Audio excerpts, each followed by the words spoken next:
घराणेशाहीवरून काँग्रेसवर टीका करणाऱ्या भाजपमध्ये घराणेशाहीचं पेव फुटलंय।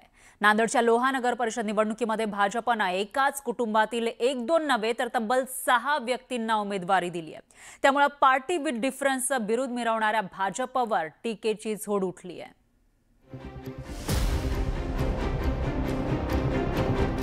नांदेड जिल्ह्यातील लोहा नगर परिषद निवडणुकीत भाजपनं उमेदवारी देताना पक्षाच्या विचारधारेला मूठमाती दिली।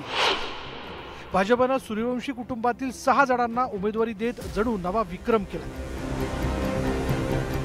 नगराध्यक्ष पदासाठी भाजपनं गजानन सूर्यवंशी यांना उमेदवारी दिली, तर नगरसेवक पदासाठी गजानन सूर्यवंशी यांच्या पत्नी गोदावरी सूर्यवंशी यांना तिकीट देण्यात आले। गजानन यांचा भाऊ सचिन सूर्यवंशी, भाऊजाई सुप्रिया सचिन सूर्यवंशी, मेहुणा युवराज वाघमारे आणि भाचेसून रीना अमोल व्यवहारे असे नात्या गोत्यात 1-2 नव्हे तर तब्बल 6 जणांना उमेदवारी दिली। तर आमच्यावर नेहमी असं टीका होत आहे आमच्या घरावर की तुम्ही 6 उमेदवार दिलेत म्हणून, पण वार्ड रचना पण बदललेली आहे आणि त्याच्यामध्ये उमेदवार वाढून आलेले आहेत मतदार, त्यामुळे एक उमेदवार आमच्या घरातून जाणं तिथं अनिवार्यच होतं। माझ्या इथं 2-3 परिवारातले सदस्य त्या भागातले नेतृत्व आहेत यापूर्वी करत आलेले।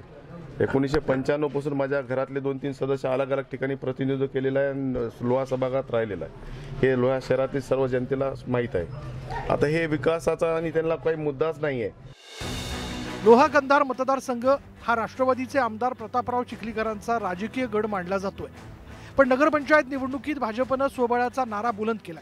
अशोक चव्हाणांच्या भाजप प्रवेशामुळे नांदेड जिल्ह्यात भाजपची राजकीय ताकद वाढली आहे। त्यामुळे भाजप, अजित पवारांची राष्ट्रवादी आणि काँग्रेस यांच्यात तिरंगी सामना रंगणार आहे। ते स्वतःला महाराष्ट्राचे जिल्ह्याचे नेते समजून घेतात, त्यांना उमेदवार मिळणं गेल्यावर काय करतील? ते एकाच घरचे 6 नाही 10 पण देतील। शेवटी त्यांना पॅनल उभा करायचे ना, उमेदवार किती आहेत हे महत्त्वाचं नाही। घराणेशाहीवरून भाजप नेतृत्वाकडून नेहमीच काँग्रेसवर टीका केली जाते, पण आता भाजपमधील घराणेशाही काही लपून राहिलेली नाही। दिल्लीपासून गल्लीपर्यंत नेत्यांनी आपल्या नातेवाईकांची भरती केली। आता स्थानिक स्वराज्य संस्थांच्या निवडणुकीत भाजप नेत्यांनी कार्यकर्त्यांना बाजूला सारून घराणेशाहीचा कडेलोट केला। मुजीब शेख, न्यूज 18 लोकमत, नांदेड।